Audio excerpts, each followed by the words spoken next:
کیا بتایا کہ زمین و آسمان کا مالک، زمین و آسمان کا رب، زمین و آسمان کو پیدا کرنے والا، اور جو جو ان کے درمیان چیزیں موجود ہیں، زمین و آسمان کے اندر موجود چیزوں کا رب۔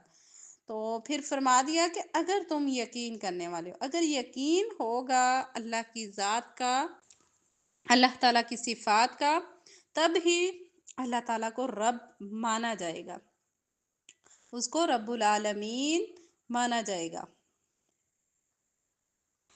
الحمدللہ ایک ایسا کلمہ ہے جس سے انسان اللہ تعالیٰ کے احکامات کا پابند ہو جاتا ہے، اللہ تعالیٰ کی نعمتوں کا شکر گزار بنتا ہے، اللہ تعالیٰ کی عطا کو، اللہ تعالیٰ کے احسانات کو قبول کرتا ہے، اور اس کا کریڈٹ اللہ تعالیٰ کو دیتا ہے، کیونکہ اللہ تعالیٰ ہی کی توفیق سے، اللہ کے فضل سے، اللہ کی رحمت سے وہ کام ہوئے ہیں، ورنہ انسان تو کمزور ہے، ناقص ہے، اس کی عقل ناقص ہے، تو وہ کوئی بھی کام نہیں کر سکتا مگر اللہ کے حکم سے۔ تو اللہ کے حکم کے بغیر کچھ بھی نہیں ہوتا۔ اگر کوئی بھی نعمت ملتی ہے، صحت ملتی ہے، مال ملتا ہے، علم ملتا ہے، رزق ملتا ہے، الحمدللہ، ٹھیک ہے۔ اسی لیے کہا جاتا ہے کہ ہر حال میں اللہ تعالیٰ کا شکر ادا کیا جائے۔ اللہ رب العزت نے فرمایا لَإِن شَكَرْتُمْ لَأَزِيدَنَّكُمْ، اور اگر تم شکر ادا کرو گے تو میں تمہیں ضرور اور زیادہ دوں گا۔ تو شکر ادا کیا کرتا ہے؟ نعمت کو بڑھاتا ہے۔ تو اس لیے ہر کام پر الحمدللہ کہنا چاہیے، الحمدللہ رب العالمین۔ آیت نمبر 3 ہے الرحمن الرحیم، وسیع رحمت والا، نہایت رحم والا ہے۔ الرحمن الرحیم، وسیع رحمت والا، نہایت رحم والا ہے۔ اس آیت میں اللہ تعالیٰ کی رحمت کا ذکر ہے۔ اس نے اپنے اوپر رحمت کو لازم کر لیا ہے۔ فرمایا کتب علی نفسہ الرحمہ، اس نے رحمت کرنا اپنے اوپر لکھ لیا ہے۔ رحمت اللہ تعالیٰ کی صفت ہے، اللہ تعالیٰ کی صفات الرحمن الرحیم باقی تمام صفات پر حاوی ہیں۔ اس کی رحمت کی شدت کو ظاہر کرنے کے لیے اللہ تعالیٰ نے الرحمن الرحیم کا تذکرہ سورۃ الفاتحہ میں 2 مرتبہ کیا۔ پہلے بسم اللہ الرحمن الرحیم میں الرحمن الرحیم، اور دوسری بار پھر سے الرحمن الرحیم کا تذکرہ فرمایا۔ تو اللہ تعالیٰ شدید رحمت اور شدید شفقت کرنے والا ہے۔ نبی کریم صلی اللہ علیہ وسلم نے فرمایا اللہ تعالیٰ نے رحمت کے 100 حصے بنائے ہیں اور اپنے پاس ان میں سے 99 حصے رکھے، صرف ایک حصہ زمین پر اتارا، اور اسی کی وجہ سے تم دیکھتے ہو کہ مخلوق ایک دوسرے پر رحم کرتی ہے، یہاں تک کہ گھوڑی بھی اپنے بچے کو اپنے سم نہیں لگنے دیتی، یعنی کہ کھر نہیں لگنے دیتی، تاکہ اس کو درد نہ ہو، تکلیف نہ ہو، بلکہ سموں کو اٹھا لیتی ہے کہ کہیں اس سے اس کے بچوں کو تکلیف نہ پہنچے۔ تو دیکھیں جاندار جانور بھی اپنے بچے پر جو رحم کرتے ہیں، اللہ تعالیٰ نے جو 1% ایک حصہ زمین پر اتارا ہے، تو دیکھتے ہیں کہ انسان اور حیوان کس طرح سے اپنے بچوں سے پیار کرتے ہیں۔ وہ ایک جو حصہ ہے اسی میں سے وہ عطا کیا گیا ہے ساری مخلوقات کو، وہ ایک حصہ ہی عطا کیا گیا ہے۔ جو یہ کہتے ہیں نا کہ اللہ تعالیٰ 70 ماؤں سے بڑھ کر پیار کرنے والا ہے، تو 70 یہاں پہ اس دنیا میں کیا 70 مائیں ہی ہیں؟ نہیں، تو اللہ تعالیٰ 70 ماؤں نہیں، اللہ تعالیٰ کے پاس تو 99 حصے ہیں رحمت کے، صرف ایک حصہ دنیا میں بھیجا ہے کہ دیکھتے ہو کہ ساری مائیں، چاہے وہ انسانوں کی ہوں یا جاندار جانوروں کی ہوں، حیوانوں کی ہوں یا چرند پرند، تو سب اپنے بچے پر رحم کرتے ہیں، صرف ایک حصے کی وجہ سے۔ وہ دیکھیں سارے بہن بھائی آپس میں پیار محبت کرتے ہیں، رحمت اور شفقت رکھتے ہیں، اسی طرح سے بچوں پر کی جاتی ہے، تو وہ 1% ہے ہمیں ملا، ٹھیک ہے، باقی 99 حصے اللہ تعالیٰ کے پاس ہے۔ تو ہم نے کیوں اللہ تعالیٰ کی جو رحمت ہے اس کو ہم نے محدود کر لیا؟ تو اللہ تعالیٰ کی رحمت محدود نہیں بلکہ لامحدود ہے، اس کی کوئی حد ہی نہیں ہے۔ رسول اللہ صلی اللہ علیہ وسلم نے فرمایا الراحمون یرحمہم الرحمن ارحموا من فی الارض یرحمکم من فی السماء۔ رحم کرنے والوں پر رحمان بھی رحم کرتا ہے، زمین والوں پر رحم کرو، تم پر آسمان والا رحم کرے گا۔ ہم آج کسی کے ساتھ رحمت اور شفقت کا معاملہ رکھیں گے، کسی کے ساتھ اچھا سلوک کریں گے، اچھے طریقے سے پیش آئیں گے تو اللہ تعالی ہم پر رحم فرمائیں گے، ہمارے ساتھ اچھا معاملہ فرمائیں گے انشاءاللہ تعالی۔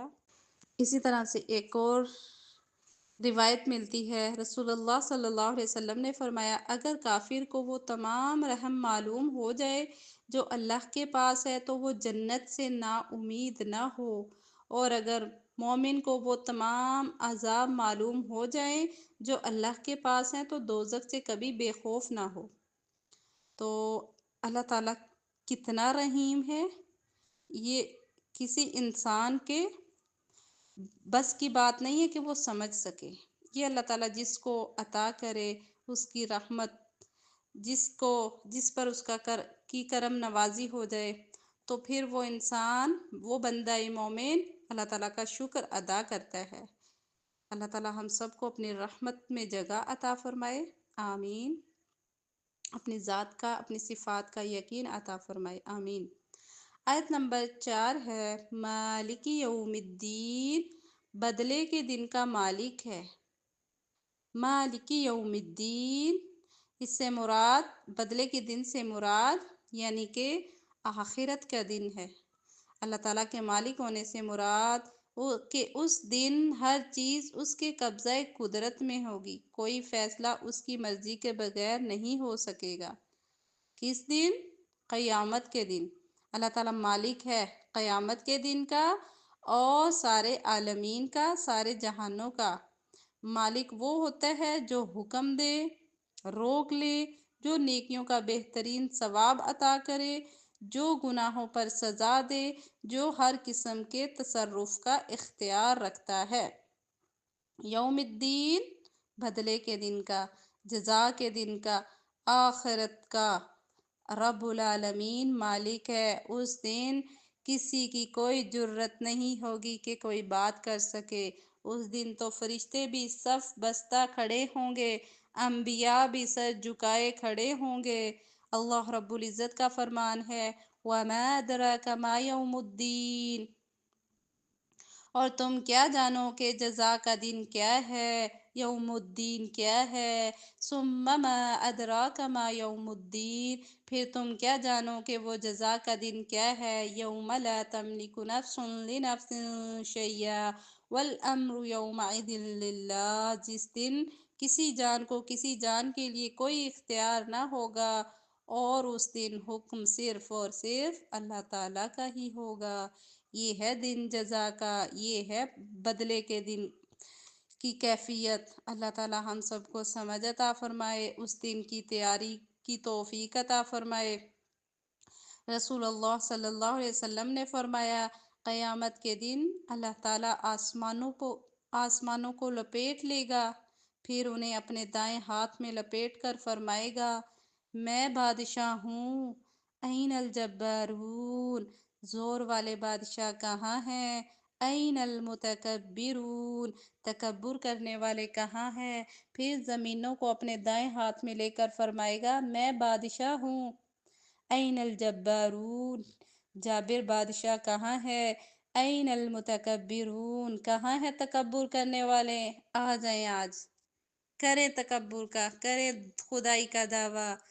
آج تو خدا ایک ہی ہے، کسی کی کوئی جرت نہیں ہوگی، اس دن کوئی بات نہ کر سکے گا، نہ کوئی فرشتہ، نہ کوئی نبی، نہ کوئی انسان، نہ کوئی حیوان۔ اس دن سب کھڑے ہوں گے سر جھکائے ہوئے، جس دن کوئی کلام نہ کر سکے گا مگر وہ جسے اللہ تعالیٰ کی اجازت ہوگی۔ جزا کے دن سب جزا و سزا کے فیصلے کا انتظار کر رہے ہوں گے، اس کے ثواب کی امید رکھیں گے اور اس کے عذاب سے خوف کھائیں گے۔ اللہ تو ہمیں اس دن اپنے عذاب سے بچا لینا، اللہ جہنم سے ہمیں دوری عطا فرمانا، جنت کو ہمارے قریب کر دینا، جنت میں داخلہ نصیب فرمانا، جنت الفردوس میں داخلہ نصیب فرمانا۔ یا اللہ وہ کتنا وحشتناک دن ہوگا، اس دن سب سر جھکائے کھڑے ہوں گے، نفسا نفسی کا عالم ہوگا۔ یا اللہ تو اپنے رحمت سے ہماری بخشش و مغفرت فرمانا، ہمارے عیبوں پر پردہ ڈال دینا، ہمارے اوپر اپنا رحم و کرم فرما دینا۔ یا اللہ تو ہم سے راضی ہو جا۔ جو لوگ اللہ تعالیٰ کی صفات پر غور و فکر کرتے ہیں تو ان کی زندگی بدل جاتی ہے، ان کی سوچ بدلتی ہے، عمل بدلتا ہے، ان کے اعمال بدلتے ہیں، ان کا اللہ تعالیٰ کے ساتھ تعلق بنتا ہے، قرآن سے تعلق بنتا ہے۔ یہ اللہ تعالیٰ کا کلام ہے، اللہ کا کلام کا علم حاصل کرتا ہے، اس سے ان کے اخلاق بدلتے ہیں، انسان سچا انسان بنتا ہے، امانت دار بن جاتا ہے، عہد کو پورا کرنے والا بنتا ہے۔ اللہ تعالیٰ کی صفات کی معرفت اور اللہ تعالیٰ کی پہچان اس کو حاصل ہو جاتی ہے، تو پھر وہ اپنا مال، وقت اور صلاحیت اللہ تعالیٰ کے لیے خرچ کرتا ہے، اللہ کی راہ میں لگانے کے لیے تیار ہو جاتا ہے۔ یہ سب کیسے ہوتا ہے؟ آخرت کی یاد سے۔ مالک یوم الدین، یوم الدین جو فیصلے کا دن ہے، اس کی یاد سے انسان کا عمل بدلتا ہے، وہ اللہ کا راستہ اختیار کرتا ہے، اللہ کی پہچان حاصل کرتا ہے، پھر اس طرح سے اپنے برے اعمال کو چھوڑ دیتا ہے، نیکی والے اعمال کرتا ہے، انسان کے اندر اطاعت کا جذبہ پیدا ہوتا ہے، انسان مومن بن جاتا ہے، اللہ کے احکامات کی پیروی کرنے والا، اللہ کی منہات یعنی کہ منع کردہ چیزوں سے بچنے والا بن جاتا ہے۔ اللہ تو ہمیں سمجھ نصیب فرما، آخرت کی فکر نصیب فرما۔ یا اللہ تو ہم پہ اپنا خصوصی فضل و کرم فرما دے، آمین یا رب العالمین۔ الحمدللہ ہماری 3 آیات مکمل ہوئی۔ سبحانك اللهم وبحمدك أشهد أن لا إله إلا أنت أستغفرك وأتوب إليك۔